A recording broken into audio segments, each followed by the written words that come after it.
HarperCollins presents The CIA Book Club, The Best-Kept Secret of the Cold War, by Charlie English, read by James Parsons. For Lucy. It was books that were victorious in the fight. We should build a monument to books. Adam Michnik, Editor-in-Chief, Election Gazette. There is nothing to hide any more. On the contrary, we need to tell it like it was. Not to boast, but so that people don't create a legend.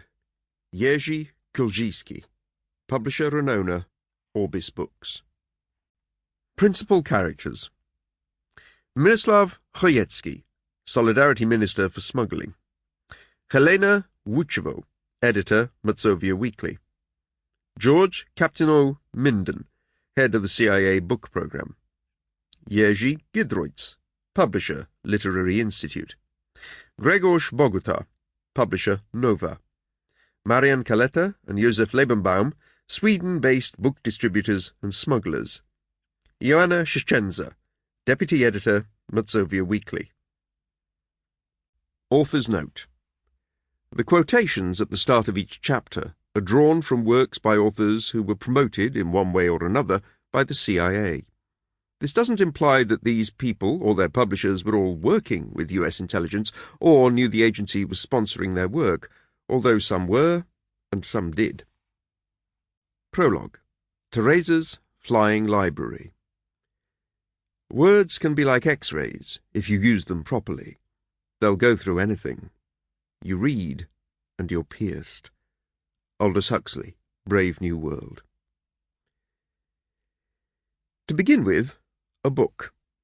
A very special book, which lives these days in the library of the Social Science Department of Warsaw University, a literary treasure trove, heavy with the scent of dust and old paper, and so jammed with shelves that in places the only way to move around is sideways. The volume is slim, about the size of a mass-market paperback, and comes wrapped in a glossy dust jacket depicting a 1970s computer room, where high priests of the information age in kipper ties and flared trousers tap instructions into the terminals of some ancient mainframe. The only words on the front are Master Operating Station, Subsidiary Operating Station, and Freestanding Display, while the back is filled with lists of codes and technobabble from a bygone age. Is any publication less appetizing than an out-of-date technical manual? Turn inside, however, and the book reveals a secret. The pages here are yellowed, brittle, ragged-edged, and although the spine has been re-glued and the coverboards carefully replaced, the leaves still threaten to tumble to the floor. This isn't a 1970s publication at all, nor a technical manual. The front papers reveal that it was first printed in Paris in 1953, and the title page proclaims the book's name and that of its author, 1984, by George Orwell. It is a Polish-language edition of the British socialists' famous anti-totalitarian novel, which was banned for decades by communist censors in the Eastern Bloc. How did it arrive here? And why? To answer those questions, I turn to the woman who owned the book for much of its life. Teresa Boguczka lives with 2 cats in the Warsaw suburb of Solec, in an apartment crowded with books and artwork.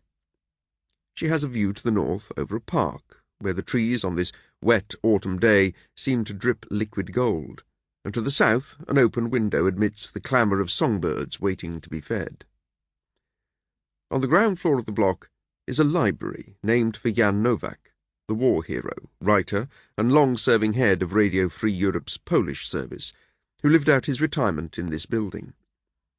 Invisible, beyond the east wall, is the river Vistula, Poland's defining feature, which oozes north across the flat lands towards Gdansk and the Baltic. It was Teresa's father, the art critic Janusz Bogucki, who brought the book to Poland.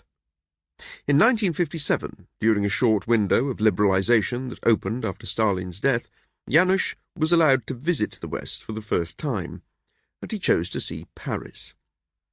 He picked up the Orwell translation from a Polish distributor there, probably Sample complete. Ready to continue?